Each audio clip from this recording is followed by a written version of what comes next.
Hello everyone, मैं अरविंद कुमार आपके अपने यूट्यूब चैनल स्वच्छ एजुकेशन 4149 में, जैसे लिखा भी हुआ है, हार्दिक स्वागत एवं अभिनंदन है। आज मैं आपको जो पिछला टॉपिक था डाइजेशन यानी डाइजेस्टिव सिस्टम, मानव में पाचन तंत्र, उसको मैंने आपको बाई फिगर आपको बता दिया था। आज वही टॉपिक दूसरा पार्ट है ये, और उसमें आपके प्रत्येक ऑर्गन का मैं आज थोड़ा थोड़ा प्रत्येक ऑर्गन का विस्तार से वर्णन करूंगा। ठीक है, तो आइए देखते हैं। ये आपका क्या है, पाचन अंग है।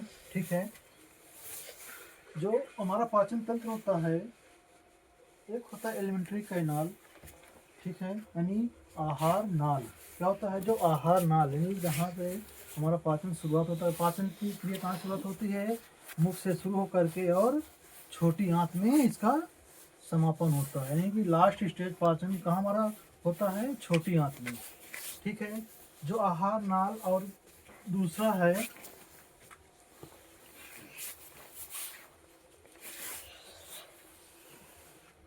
पाचन ग्रंथियाँ। क्या है, पाचन ग्रंथि। ठीक है, पाचन ग्रंथि में यहाँ पर आपको बता देते हैं, जो पाचक ग्रंथि हैं या पाचन ग्रंथि, पहला आपका लार ग्रंथि, दूसरा है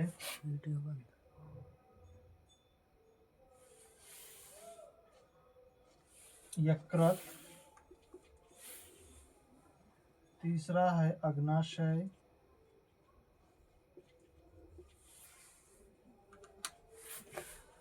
ठीक है, चौथा है आंत ग्रंथि,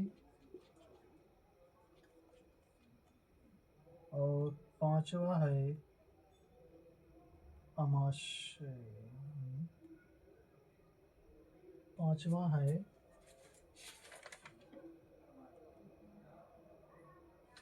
जठर ग्रंथि।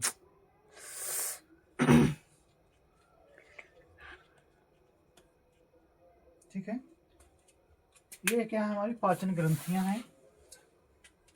जो हमारी आहार नाल होती है, उसमें मुख गुहा, ग्रास नली, अमाशय, छोटी आंत, बड़ी आंत और गुदा आता है। ठीक है, अगर हम देखें तो हमारी जो मुख गुहा होती है, यानी वो 32 फीट की होती है। कितनी होती है, 32 फीट की होती है। अगर इसमें मीटर में कन्वर्ट करेंगे तो लगभग 9 मीटर की होती है। यानी जो हमारी ये ग्रंथ, ये कैनाल सिस्टम है, यानी मुख्य गुहा है, ये यहाँ से यहाँ तक कितना है, 9 मीटर या 32 फीट। अब देखो पाचन क्या होता है। पाचन एक जटिल, क्या होता है, जटिल अणुओं को क्या करता है, सरल अणुओं में तोड़ देता है, यानी तोड़ने का काम करता है। फिर देखेंगे, अब हमारे जो हम भोजन करते हैं, उसमें आपका पोषक तत्व जैसे कार्बोहाइड्रेट हो गया, वसा हो गया, विटामिन हो गया, प्रोटीन हो गया, ठीक है, लिपिड्स हो गए, जल हो गया, तो ये सारे खनिज तत्व होते हैं, वो सभी पोषक तत्व होते हैं। लेकिन इनमें से कुछ का पाचन होता है और कुछ का नहीं होता। वो सीधे भोजन में मिल करके छोटी आंत तक पहुंच जाते हैं। जैसे बहुत ही क्यों नहीं होता, क्योंकि बहुत ही छोटे अणु होते हैं। इनमें आपका जल आ गया, विटामिन है, खनिज है, ये क्या होते हैं, बहुत छोटे होते हैं। क्या होते हैं, बहुत छोटे होते हैं, जिनसे इनका पाचन नहीं होता है। ठीक है, पाचन एक क्या है, फिजियोकेमिकल, रासायनिक प्रक्रिया है, यानी कि भौतिक रासायनिक प्रक्रिया है। भौतिक का मतलब होता है कि जैसे हम भोजन को मुंह में रखें तो भोजन क्या करते हैं, कुचरते हैं। क्या करते हैं, कुचरते हैं भोजन को, दांतों के माध्यम से चबाते हैं ना। तो जब चबाने के बाद क्या होता है, उसमें रासायनिक प्रक्रिया होती है। जैसे उसमें लार ग्रंथियां, उसमें एंजाइम, ये सारी मिल करके क्या करते हैं, रासायनिक क्रिया करते हैं और भोजन को पचाने का कार्य करते हैं। जो पाचन का मुख्य कार्य, पाचन का कार्य क्या होता है कि भोजन का से जो ऊर्जा होती है उसे ऊर्जा का निर्माण करना। ये इतना समझ में आ गया होगा। फिर हम इसके पार्ट्स बताएंगे। पहला है मुख गुहा, यानी इसको कहते हैं माउथ भी बोलते हैं, ये माउथ भी बोल सकते हैं, और इसको बक्कल कैविटी भी बोला जाता है। माउथ, ओरल, बक्कल कैविटी या मुख गुहा। देखिए, मुख गुहा का मतलब होता है, मुख का मतलब होता है माउथ, और गुहा का मतलब होता है खाली स्थान। क्या होता है? खाली स्थान। यानी हमारे मुख में क्या होता है? खाली स्थान होता है, तभी तो हमारा भोजन रुकता है यहाँ पे। अगर खाली स्थान ना हो तो कहाँ? यानी कि मतलब मुख गुहा का मतलब होता है खाली स्थान। अब जैसे हम भोजन को मुख में रखते हैं, और जो हमारे दांत होते हैं क्या करते हैं? वो चबाने का कार्य करते हैं, तो भोजन को पीसने का कार्य करते हैं, ठीक है। और उस समय जो हमारे मुख में क्या पाई जाती हैं? लाल ग्रंथियां पाई जाती हैं। क्या पाई जाती हैं? लाल ग्रंथियां। ये क्या है? लाल ग्रंथियां 3 जोड़ी होती हैं। कितनी? 3 जोड़ी लाल ग्रंथियां पाई जाती हैं। पहला है पैरोटिड, दूसरा है सब मैंडिबुलर, और तीसरी है सब लिंगुअल। यानी जो पैरोटिड होती है सबसे बड़ी होती है, और जो देखो सर्पों में जो विषग्रंथि होती है वो यही होती है, यानी सर्प विषग्रंथि। जो सर्पों में विषग्रंथि होती है वो किसकी होती है? पैरोटिड ही होती है, ठीक है। सब मैंडिबुलर और सब लिंगुअल सबसे छोटी ग्रंथि होती है। इससे क्या होता है? सॉरी, लार से क्या होता है? लार स्रावित होता है। क्या स्रावित होता है? लार स्रावित होता है, ठीक है।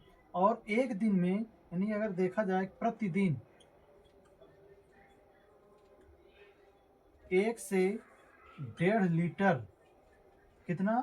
1 से 1.5 लीटर लार का स्रावित होती है। अब इकट्ठा नहीं स्रावित होती है कि आप बोतल लेके 1 लीटर स्रावित हो जाएगी, यानी कि धीरे धीरे स्रावित। जैसे हमारा भोजन मुख में गया तो ये सक्रिय हो जाती हैं और लार का स्रावित करती है, जो क्या करती है? भोजन में को लसलसा बना देती हैं। क्या करती हैं? लसलसा बना देती, चिपचिपा बना देती हैं, यानी कि बोलस कर देती हैं। अब देखो लार का कार्य क्या होता है। ईश्वर ने, भगवान ने बहुत अच्छे से लार का निर्माण किया। उसको पता था कि इंसान है वो, जो उसका जब मर्जी जब खाना शुरू कर देता ना, तो कभी हाथ धुलता है। जो छोटे बच्चे होते हैं उनसे हाथ धुलने से कोई मतलब नहीं होता, वो सिर्फ भोजन पाए खाना शुरू कर दिए। तो क्या होता है कि जब कभी हम कोई काम कर रहे होते हैं और जल्दी में कोई आता है, लो प्रसाद ले, तो आप उस समय आप हाथ नहीं सही से धो पाते हैं, तो ले लेते हैं और उसको खा लेते हैं। तो उसमें क्या होता है कि आप देखिए मिट्टी में या वायुमंडल में क्या होता है, छोटे छोटे जो हमें आंखों से नहीं दिखाई देते हैं जीवाणु उपस्थित होते हैं, और वही जीवाणु उस प्रसाद या उस भोज्य पदार्थ के माध्यम से हमारे शरीर के अंदर पहुंच सकते हैं, और हमारे लिए क्या होते हैं? हानिकारक होते हैं, विभिन्न प्रकार की बीमारियां फैला सकते हैं। तो ईश्वर ने क्या किया? लार बना दिया कि जैसे भोजन पहुंचता लार उसको क्या मिला देते हैं, उसमें जो बैक्टीरिया होते हैं उसको क्या करते हैं? नष्ट कर देते हैं। एक एंजाइम पाया जाता है जिसे कहते हैं लाइसोजाइम। ये क्या होता है? जो लाइसोजाइम होता है ये जीवाणुनाशी होता है। क्या होता है? जीवाणुनाशी,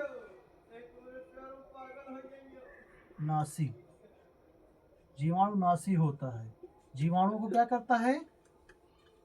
नष्ट कर देता है। क्या कर देता है? नष्ट कर देता है। देखते होंगे लार कि छोटे बच्चों में बहुत ज़्यादा निकलती रहती है, या जैसे कुछ भर लिए मुंह में, या जैसे कोई मीठी चीज़ खा लिए तो लार का स्राव बहुत होता है। जैसे अभी क्या होता है कि हम लोग सो जाते हैं तब भी लार, सुबह जब उठते हैं तो यहाँ पे चिपकी रहती है, क्या है? लार बहा रहा है, तो वही लार होती है, ठीक है। लाइसोजाइम एंजाइम पाया जाता है, क्या करता है? भोजन में उपस्थित जीवाणुओं को नष्ट कर देता है। फिर उसी में टाइलिन, एमाइलेज और डाइस्टेज क्या पाए जाते हैं? एंजाइम पाए जाते हैं। क्या पाए जाते हैं? एंजाइम सॉरी टाइलिन, एमाइलेज और डाइस्टेज, ये क्या होते हैं? एंजाइम होते हैं। इनका कार्य क्या होता है कि जो भोजन हमारा में स्टार्च होता है, स्टार्च का मतलब होता है मंड, और मंड आप लोग देखते होंगे जो आपके अनाज होता है, जो उसका बाहरी आवरण होता है, इसे कहते हैं खोल या उसका जो बाहरी आवरण होता है उसी को कहते हैं मंड। अब जैसे हम गेहूं पिसाते हैं आटा, तो उसमें क्या होता है, चोकर होता है, जब चलनी से चालते हैं तो चोकर निकलता है, तो वही क्या होता है, मंड होता है, स्टार्च। और उसको हम चाहे जितना निकालें आटा में चोकर रहेगा। ठीक है, तो उसको क्या करता है, ये पचाने का काम करता है। क्या काम करता है, पचाने का काम करता है। ठीक है, अगर हम मंड या चोकर को निकाल देते हैं तो क्या बन जाता है, मैदा हो जाता है। और मैदा जानते हैं कि अगर मैदा की रोटी हम खा लें, मुश्किल से 2-3 खा पाएंगे, उस खाने के बाद वो उसका पाचन सही से नहीं होता है। अगर वही हम क्या कर लें, गेहूं की रोटी खा लेते हैं तो 5-6-7 रोटी भी खा सकते हैं, वो हमारा पाचन क्रिया अच्छे से होती है। क्यों, क्योंकि उसमें मैदा में तो मंड तो है नहीं, तो इसलिए पाचन क्रिया नहीं होती, उसमें बहुत स्लो होती है।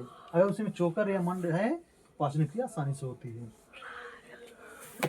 म्यूकस क्या होता है, म्यूकस भोजन को चिपचिपा बना देता है। क्या कर देता है, जैसे ही भोजन गया तो आप देखें म्यूकस, आप देखेंगे कि लसलसा पदार्थ होता है, बिल्कुल गोंद के जैसे होता है, बिल्कुल चिपचिपा होता है, जैसे चिपकता रहता है। और जैसे भोजन पहुंचा, चबाना शुरू कर दिए, तो भोजन को क्या करता है, बिल्कुल घुमा घुमा घुमा करके और उसमें बिल्कुल चिपचिपा चिकना कर देता है और एकदम बोलस कर देता है। यानी कि मुंह से निकला भोजन को क्या बोलते हैं, मुंह से निकले भोजन को बोलस बोला जाता है। क्या बोला जाता है, मुंह से निकले भोजन को बोलस कहते हैं। क्या कहते हैं, बोलस कहते हैं। ठीक है, जो भोजन हमारा मुंह से निकला, चबाने के बाद जो अंदर गया, तो उसको क्या कहेंगे, बोलस कहेंगे। फिर आता है आपका, इतना समझ में आ गया होगा, अगला है आपका ग्रास नली, इनसे कहते हैं ओइसोफेगस। ये क्या होती है आपकी, ये यहाँ से लेकर ये यहाँ तक क्या है, ये ग्रास नली है। और फिर जैसे हम देखिए, जो ग्रास नली में भोजन आप कैसे आएगा, अब जैसे हम भोजन यहाँ मुंह में उसको चबाए, बोले बोलस बना दिए चिपचिपा, तो एकाएक हमारे अमाशय में नहीं आता कि इससे ग्रास नली से तुरंत निकला इससे। ऐसा अगर एकाएक अचानक यहाँ पे आएगा अमाशय में, तो अमाशय की दीवारों में क्या होता है, चोट लग सकती है। तो भोजन कैसे आता है, धीरे धीरे आता है। कैसे आता है, खिसकते हुए आता है, यानी धीरे धीरे आता है। और दूसरी बात, इसमें पाचन नहीं होता। किसमें, ग्रास नली में पाचन नहीं होता है। ठीक है, और ग्रास नली क्या काम करती है, ये भोजन को, एक मिनट थोड़ा देख लीजिए इसमें। देखिए, जैसे जो आपका ये स्टार्च है, स्टार्च क्या करता है, जो हमारा स्टार्च होता है उसको क्या एक्शन तोड़ देता है, माल्टोज में। इसमें माल्टोज में किसके माध्यम से, यही जो आपके एंजाइम है, डाइस्टेज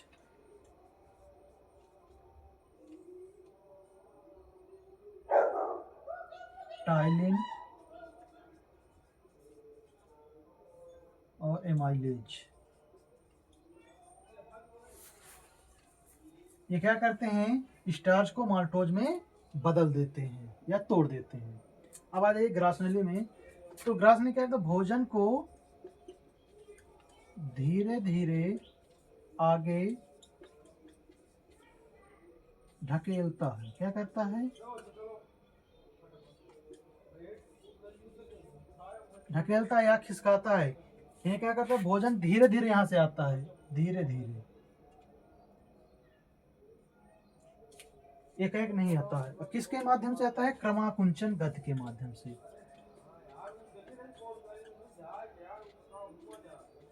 क्रमाकुंचन गति होती है। क्या होती है, क्रमाकुंचन गति के माध्यम से भोजन, यानी एक तरह से कंपन होता है। जैसे आप मोबाइल को रख देते वाइब्रेट में, तो कोई काला तो धीरे धीरे क्या होता है, कंपन होता रहता है। तो इसी तरह का होता है कि इसमें क्या होता है, क्रमाकुंचन गति होती है, जिससे भोजन हमारा धीरे धीरे खिसकता रहता है। और कहाँ पे आता है, अमाशय में आता है। ठीक है, हमें आप लोगों को इतना समझ में आ गया होगा। तो अब अगला हम बताएंगे आपको अमाशय, उसका जो वीडियो क्या पढ़ाएंगे। देखिए बच्चों, गुड इवनिंग। जैसा कि आपको देख रहे हैं कि हमारी टीम हम लगातार आपके लिए कुछ न कुछ रोज ला करके प्रेजेंट कर रहे हैं ताकि आपका भविष्य उज्जवल हो। तो आप भी हमारे लिए कुछ करें। कि करना आपको क्या है कि मेरे जो यूट्यूब चैनल है इसको आपको साथ एजुकेशन लाइक करना है वीडियो को, और शेयर करना है अपने दोस्तों के पास, और उनसे सब्सक्राइब करवाना है। और आप उनसे ये कहो, मैसेज करो कि ये चैनल बहुत अच्छा है, और आप वीडियो देख रहे हैं, आपको लग भी रहा होगा, देखे होंगे कि ये आपके लिए हर छोटी छोटी चीज़ें जो है हमारे सर जो आप अरविंद सर आपके लिए पूरी चीज़ें जो है दिखा देखोगे। आपको पाचन तंत्र जो है उसके बारे में पूरी डिटेल आप इस वीडियो को जो है ना आप नोट डाउन जरूर करिए, और जहाँ तक हो सके आप इस वीडियो को 1 से 2 बार जरूर देखिए, कम से कम 2 बार देखिए। इससे क्या होगा, 2 बार देखेंगे तभी समझ में आएगा, पूरी चीज़ समझ में आ जाएंगी। ठीक है, आप यूट्यूब में ढेर सारे वीडियो देखे होंगे, लेकिन ये वीडियो ना आप देखने के बाद बिल्कुल आपकी चीज़ें क्लियर हो जाएंगी। तो आप लोग ना ध्यान से देखिए और नोट डाउन करिए, खास करके मैं कहूँगा कि 10 और 12 वाले बच्चे। ठीक है, थैंक यू। चलिए ठीक है। मैंने आपको, अब आइए अगला तीसरा है आपका अमाशय। क्या है? अमाशय। ठीक है, अब हम जैसे हमारा भोजन मुख में चबाया, मुख के बाद कहाँ पे आया? ग्रासनली में आया, ग्रासनली के बाद कहाँ पे? अमाशय में आया, स्टोमच। ठीक है, अब देखो स्टोमच में पेट क्या है? अमाशय। उसको अमाशय में आया। ठीक है, अब स्टोमच कहते हैं। ठीक है, इसको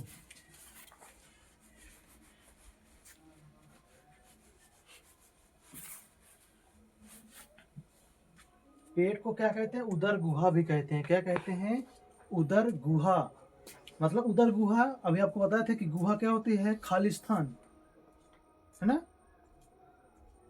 उदर माने पेट होता है, और गुहा माने खाली स्थान, यानी पेट के अंदर खाली स्थान जो होता है उसको क्या कहते हैं? अमाशय कहते हैं। ठीक है, देखिए जो अमाशय होता है, हमने अब अमाशय हमारा के 3 भाग होते हैं। ये मैंने इधर बनाया भी है, ये हमारा अमाशय है। इसके 3 पार्ट्स होते हैं। पहला होता है कार्डियक, दूसरा होता है फंडिक, और तीसरा होता है पाइलोरिक। आया समझ में? पहला कार्डियक, दूसरा फंडिक, और तीसरा पाइलोरिक। अब देखिए जो हमारा कार्डियक भाग होता है, ये हमारा सबसे ऊपरी भाग होता है। अमाशय का ये जो भाग होता है ये, और इसमें अगर देखेंगे तो ये वाला पार्ट, ये इतना पार्ट। ठीक है, ये कार्डियक होता है, फिर ये फंडिक होता है, और ये पाइलोरिक होता है। अब ये हमारा क्या है? कार्डियक भाग है। और जैसे ही हम, हमारा भोजन कहाँ पे आता है? कार्डियक में आता है। यहीं पर HCl अम्ल का श्रावण होता है, यानी जो हमारा हाइड्रोक्लोरिक अम्ल होता है, यानी जो HCl होता है, हाइड्रोक्लोरिक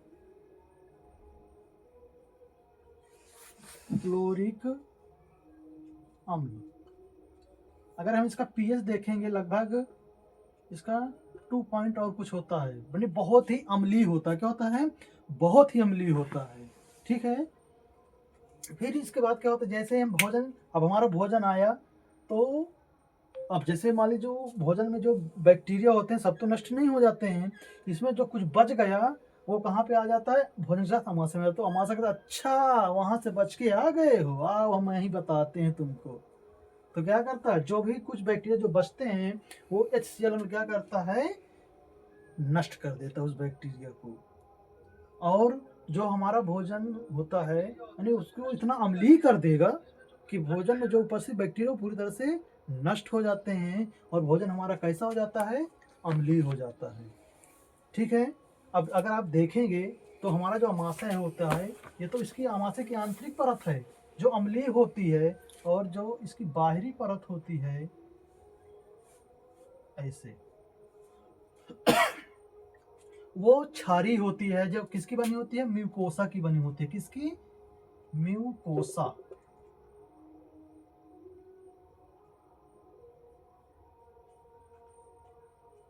किसकी बनी होती है? म्यूकोसा। कैसा होता है? क्षार होता है। इसीलिए हमारे जो इसके अमाशय की बाहरी परत उसको नुकसान है नहीं। आप जानते कि अम्ल क्या करता है? अगर वो कहीं त्वचा पर कहीं पड़ जाता तो जला देता है। तो उसका जो बाहरी परत होती है किसकी म्यूकोसा का बना होता है, और वो क्षार होता है। जब अम्ल और क्षार मिल जाएगा तो क्या बना देता है, वो न्यूट्रल हो जाता है। क्या हो जाता है, न्यूट्रल हो जाता है। इसलिए हमारे आमाशय को कोई नुकसान नहीं होता है। इतना समझ में आ गया। तो क्या होता है, ऊपरी भाग क्या क्या होता है, कार्डियक होता है। इसमें एचसीएल का एचसीएल स्रावित होता है, जो क्या होता है, जीवाणु नाशी होता है, जीवाणु को नष्ट कर देता है और भोजन को और तोड़ देता है। फिर अगला है फंडिक, जो दूसरा पार्ट है वो क्या होता है, फंडिक। और इसी फंडिक में कांटे समान संरचनाएं होती हैं। ये आपको यहाँ पे दिख भी रहा होगा इसे, ये कांटे समान ऐसी संरचना होती है जिसे कहते हैं रूजी, कहते हैं रूजी या रूघी, कुछ भी कह सकते हैं, रूजी या रूघी। ठीक है, जो कैसे होता कांटेनुमा संरचना होती है। कैसे, कांटेनुमा संरचना होती है। और भोजन को यहीं पे रुकता है हमारा भोजन, कहाँ पर, रूजी में ही भोजन रुकता है। और लगभग 3 से 4 घंटे, कितनी देर तक, 3 से 4 घंटे तक हमारा भोजन कहाँ रुकता है, रूजी या फंडिक में रुकता है। कहाँ पे, फंडिक पे। और यहीं पर इसका पाचन होता है। सॉरी, खांसी हमको ज़्यादा आ रही है, इसमें थोड़ा सर्दी है। फिर देखिए भोजन को रोक के रखता है। और फिर जब कभी भी देखते हो कि जब हमें भूख लगती है तो क्या हमारे पेट में बहुत ज़्यादा दर्द होता है। क्या होता है, दर्द होता है, क्या बहुत दर्द होता है ना। तो क्या होता है, यहीं पे होता है, यानी रूझी क्या कर चुभने लगता है कि हम अब हमें भोजन दो, भोजन दो, हमारा पेट खाली हो गया है। तो हमें भूख का एहसास होता है, दर्द होता है। अगला है आपका पाइलोरी। क्या है, पाइलोरी की तीसरा पार्ट है। ये क्या, यहाँ पर क्या होता है, जठर ग्रंथियां होती हैं। क्या होती हैं, जठर ग्रंथि होती है। क्या होती है, जठर ग्रंथि क्या पाई जाती हैं, जठर ग्रंथि पाई जाती हैं, जो क्या करती हैं, जठर रस स्रावित करती हैं। क्या करती हैं, जठर रस स्रावित करती हैं, ये गैस्ट्रिक जूस। ठीक है, अब उस जठर रस में हमारा क्या होता है, रेनिन होता है और पेप्सिन नामक 2 एंजाइम होते हैं। रेनिन और पेप्सिन। रेनिन का काम होता है दूध का पाचन करना। क्या होता है, दूध का पाचन करना। अब पेप्सिन का काम क्या होता है, प्रोटीन का पाचन करना। किसका, प्रोटीन का। आप देखते होंगे कि जो बच्चे होते हैं बच्चों में जो रेनिन होता है इसकी मात्रा अधिक होती है, जो क्या करती है, दूध का पाचन बहुत जल्दी कर देती है।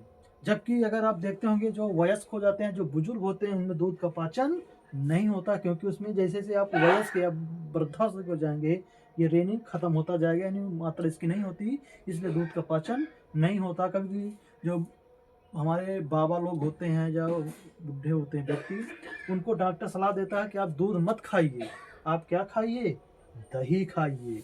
क्या खाइए, दही, क्योंकि दूध से दही होता है। ठीक है,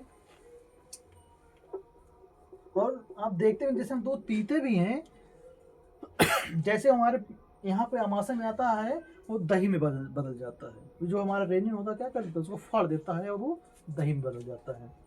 फिर अगला है पेप्सिन, जो क्या करता है, जो हमारे भोजन में प्रोटीन होती है उस प्रोटीन को किसमें बदल देता है, पेप्टोन में बदल देता है। किसमें, पेप्टोन में बदल देता है। इतना समझ में आ गया होगा, ये आपका अमाशय होता है, मेन भाग यहीं पर होता है। और यहाँ पर भोजन 3 से 4 घंटे रुकता है। ठीक है, इतना समझ में आ गया होगा। और देखिए अमाशय में प्रोटीन का पाचन होता है और हमारे मुख गुहा में कार्बोहाइड्रेट का पाचन होता है। इतना ध्यान रखिएगा कि मुख गुहा में किसका, कार्बोहाइड्रेट का पाचन होता है। अब अगला आ जाएंगे गाल ब्लैडर। देखिए गाल ब्लैडर जिसे कहते हैं पित्ताशय। क्या कहते हैं, पित्ताशय कहते हैं। जो हमारा अमाशय होता है, अमाशय से ही लगा हुआ क्या होता है, हमारा लीवर होता है। क्या होता है, लीवर होता है। और लीवर में ही आप देखते होंगे हरी कलर का, ग्रीन कलर का क्या होता है, पित्ताशय होता है, जिसमें पित्त रस भरा होता है, यानी बाइल जूस। ठीक है, यानी इसे बोलते हैं गाल ब्लैडर। इसी से ही पित्त स्रावित होता है। क्या स्रावित होता है, पित्त स्रावित होता है। अब देखो यहाँ पर इसका मेन काम क्या होता है, पित्त का। जैसे हमारा भोजन यहाँ पे क्या ऐसा हो गया, अम्लीय हो गया। कैसा, अम्लीय हमारा भोजन है। अब जो छोटी आंत में जब जाएगा तो वहां पर छोटी आंत कहेगी नहीं भैया, हम अम्लीय भोजन नहीं लेंगे, हमको चाहिए क्षारीय, हम अम्लीय भोजन नहीं लेंगे। तो वही क्या करता है, फिर ये जो पित्त होता है, ये बाइल को क्या करता है, स्टोर करता है। और इसका पीएच कितना होता है, 8। आप लोग केमिस्ट्री में पढ़े होंगे, पीएच 1 पढ़े होंगे, अगर 7 से अधिक है तो वो क्षारीय होता है। तो ये कैसा है, क्षारीय है। अब जैसे क्षारीय हुए, ठीक है, वह ये क्या करता वसा का पाचन, वसा का पाचन क्या कहलाता है, इमल्सीकरण कहलाता है। ये एंजाइम न होकर पाचन का कार्य करता है, यानी जो गाल ब्लैडर होता है कोई एंजाइम नहीं होता इसमें, लेकिन फिर भी पचाने का कार्य करता है। इसे देखिए, इसमें यहाँ पर जैसे हमारा भोजन कहाँ पे आया, यहाँ पे आया, ठीक है। तो ये क्या होता है कि कोलेसिस्टोकाइनिन इसे उत्तेजित करता है। एक हार्मोन होता है यहाँ पर ग्रहिणी के पास, ठीक है। कोलेसिस्टोकाइनिन क्या करता है, बाइल जूस को स्रावित होने के लिए इसको उत्तेजित करता है। जैसे उत्तेजित होता है तो बाइल जूस स्रावित होता है, ग्रहिणी के माध्यम से कहाँ पहुँचता है, जैसे ग्रहिणी में आए तो भोजन ग्रहिणी में आता है। ये आपको ग्रहिणी है, सी आकार की होती है, आपको बताया भी गया है। क्या है ये, ग्रहिणी होती है। और सॉरी, यहाँ नहीं, ये यहाँ पर ये क्या होती है ग्रहिणी होती है। भोजन अमाशय से कहाँ पाए, ग्रहिणी में। जैसे ही ग्रहिणी में आया, ग्रहिणी से आगे बढ़ा क्या, जो कोलेसिस्टोकाइनिन हार्मोन होता है, वो पित्ताशय में पित्त रस को क्या कर उत्तेजित करता है। वहां से पित्त जैसे स्रावित होता, भोजन में मिल गया, भोजन कैसा हो जाएगा, क्षारीय हो जाता है। कैसा हो जाता है, क्षारीय हो जाता है। इतना समझ में आया। फिर आता है आपका अग्नाशय, यानी पैंक्रियाज। जो अग्नाशय होता है, यह एक कैसी ग्रंथि है, यह एक मिश्रित ग्रंथि है। कैसी ग्रंथि है, जब पढ़ेंगे ग्रंथि तब पढ़ाएंगे आपको। मिश्रित ग्रंथि है, यानी ये मिश्र मिला हुआ है, यानी कि बहिस्रावी ग्रंथि भी है ये और अंतःस्रावी ग्रंथि है, इसलिए इसको कहा गया है कि ये मिश्रित ग्रंथि है। तो यह एक ग्रंथि है जो पूर्ण पाचक एंजाइम स्रावित करती है, ठीक है। और पूर्ण पाचक एंजाइम कौन कौन से होते हैं, एक इसको समझ लीजिए, एल का मतलब होता है लाइपेज, ए का मतलब होता है एमाइलेज, और टी का मतलब होता है ट्रिप्सिन। तो जो लाइपेज होता है वो क्या काम करता है, फैट, वसा, लिपिड का पाचन करता है। किसका पाचन करता है, फैट, वसा, लिपिड का। लिपिड जानते हैं क्या हुआ, जो तेली पदार्थ है, जिनमें जो तेल वाले पदार्थ होते हैं उनमें लिपिड ही होती है। वसा और फैट का क्या करते हैं, पाचन करता है। जो एमाइलेज होता है वो मंड का पाचन करता है। किसका, मंड यानी स्टार्च, आपको पढ़ाए थे हमने अभी। मंड या स्टार्च का पाचन करता है। जो ट्रिप्सिन होता है वो प्रोटीन को किसमें बदल देता है, पेप्टोन में, और पेप्टोन किस में बदल देता है, पेप्टाइड में। यानी जो प्रोटीन होती है वो उसको किस में बदल देगा, पेप्टोन में। और पेप्टोन क्या करेगा, उस पेप्टोन जो है, पेप्टोन क्या किस में बदल जाता है, पेप्टाइड में। तो ये होता है, ये हुआ आपका अग्नाशय, गॉल ब्लैडर का कार्य। अब इसके आगे पढ़ेंगे हम छोटी आंत। क्या पढ़ेंगे, छोटी आंत। क्या पढ़ेंगे, छोटी आंत पढ़ेंगे, ठीक है। इसको हम देखिए। अब अगला है हमारा छोटी आंत। क्या है, स्मॉल इंटेस्टाइन, ठीक है। यहाँ तक तो आपको समझ में आ गया होगा। अब देखिए, जैसे ही हमारा भोजन, यहाँ तो अमाशय में अम्लीय होता है ना, यहाँ तक। अब छोटी आंत को चाहिए क्षारीय, क्योंकि वो सीधा मना कर देती है कि मैं अम्लीय भोजन नहीं लूंगी, मुझे चाहिए क्षारीय। तो फिर क्या होता है,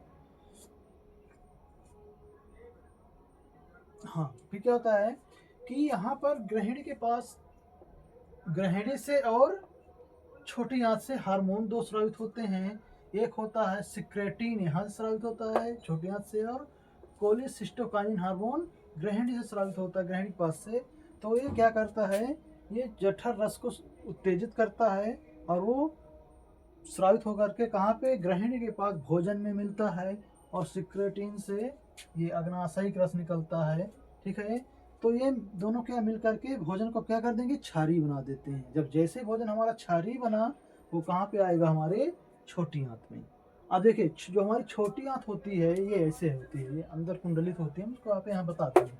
अब इसके भी क्या होते हैं, तो छोटे यहाँ पे पाचन, छोटी आंत में संपूर्ण पाचन होता है, यहाँ पर जो भी बचता है वो यहीं पर इसका पाचन होता है छोटी आंत में।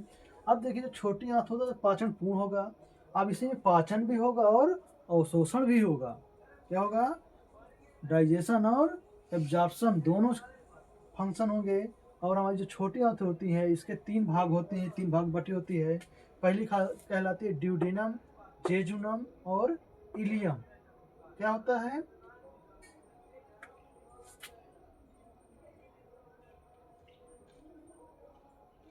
ड्यूडेनम, जेजुनम और इलियम।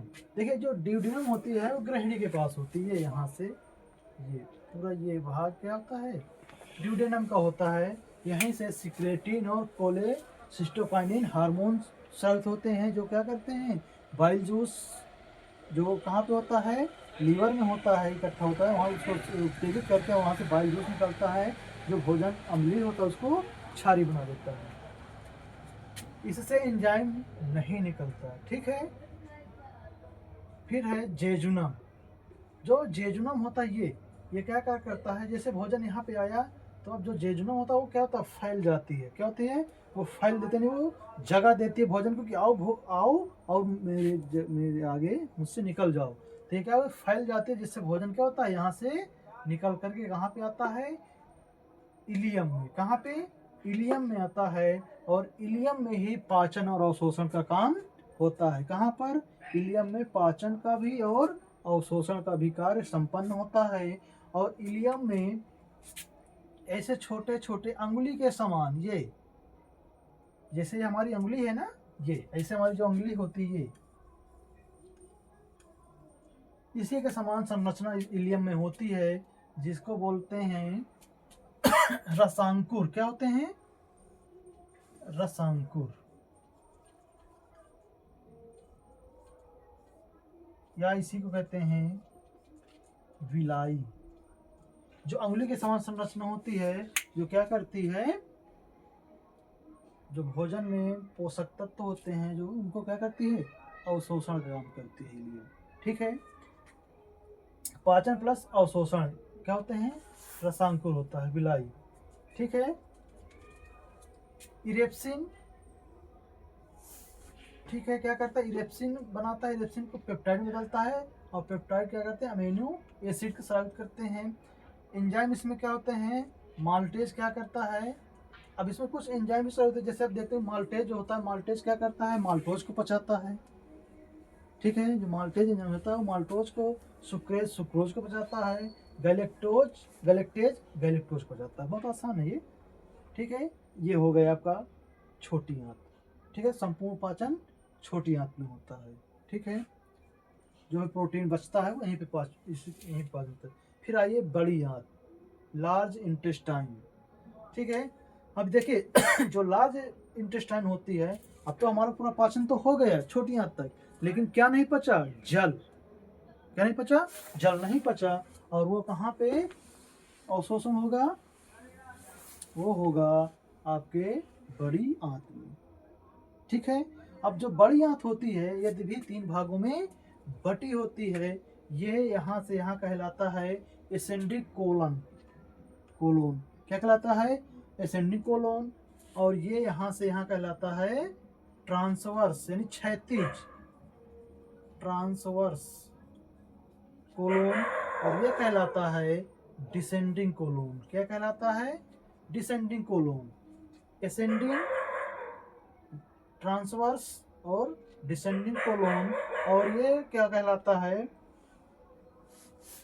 ये सिग्मोइड का होता है। यहीं पर क्या होता है, ये मलाशय होता है। क्या होता है, मलाशय, रेक्टम जिसे बोलते हैं, क्या बोलते हैं, रेक्टम बोलते हैं, यानी मलाशय होता है जो यहाँ पर मल इकट्ठा होता है। और ये होता है गुदा द्वार।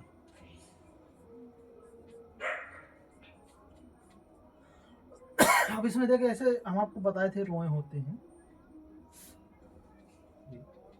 जो क्या काम करते हैं, बाल समान रोए होते हैं जो जल को क्या करते हैं, अवशोषण का काम करते हैं। जल को अवशोषित कर लेते हैं, और जो अपचित ठोस पदार्थ होता है वो इसी छोटी आंत के बड़ी आंत के माध्यम से कहाँ पे, मलाशय में इकट्ठा होता है। और फिर जब हम अपने सुबह जब सो के हम उठते हैं तो दैनिक कार्य करने के लिए क्या करते हैं, पोटी करते हैं ना, उसके रूप में पोटी के रूप में बाहर निकाल देते हैं।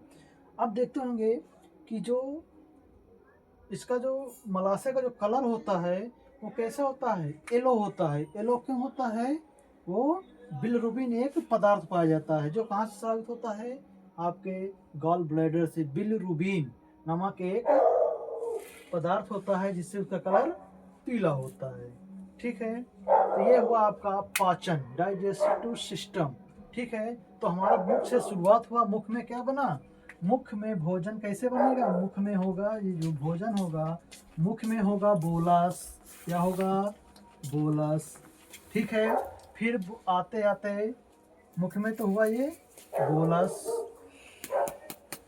और काइम, फिर कहाँ अमाशय, कहाँ अमाशय बन जाएगा, ये काइम बन जाता है। क्या बन जाता है, काइम बन जाता है।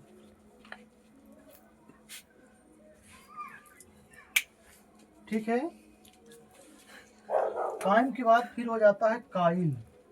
कहाँ पर, काइल में बदल जाता है, और ये आंत में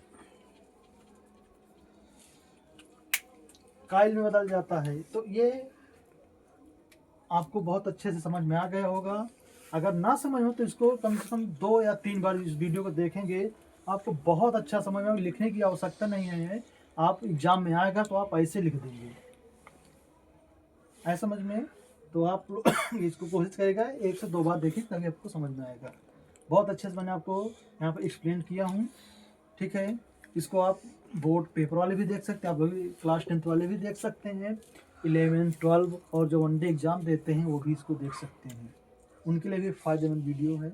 ठीक है, आज के लिए इतना ही। ये आपका टॉपिक ख़त्म। नेक्स्ट अगला टॉपिक होगा वो मैं कल आपको बताऊँगा, पढ़ाऊँगा। तो एक बार फिर आपसे कहूँगा कि आप लोग हमारे यूट्यूब चैनल साक्ष्य एजुकेशन 4149 को लाइक एंड सब्सक्राइब करें और अपने दोस्तों को शेयर करें, और जो बेल आइकन की बटन होती है उसको ज़रूर दबाएं। ऐसा समझ में, जो घंटी जैसे बना होता है उसको ज़रूर दबाएं, बेल आइकन। ठीक है, आप देखिए ये जो है आपका जो पाचन है, ये आज से पूरा आपका पाचन खत्म हो गया है ना। और इसको ना सर जी ने बहुत अच्छे तरीके से समझाया है। तो ये केवल बोर्ड एग्जाम वालों के लिए ही कि 10 और 12 वालों के लिए है। अगर आपके घर में कोई वनडे एग्जाम की तैयारी कर रहा है, नौकरी के लिए तैयारी कर रहा है, तो उसके लिए भी ये बहुत इंपॉर्टेंट है। और ये हर एक चीज़ को अलग अलग बताया गया है, कम शब्दों में ज़्यादा चीज़ें। तो आप मेरे अपने आपका अपना यूट्यूब चैनल साक्ष्य एजुकेशन 4149 को लाइक करें, शेयर करें, अपने दोस्तों तक जरूर पहुँचाएँ, और बेल आइकन जो घंटी होती है उसको जरूर प्रेस करें, ताकि हमारी जो वीडियो आए आपके पास टाइम से पहुँचती रहे। थैंक यू, धन्यवाद, गुड नाइट, धन्यवाद, बाय बाय।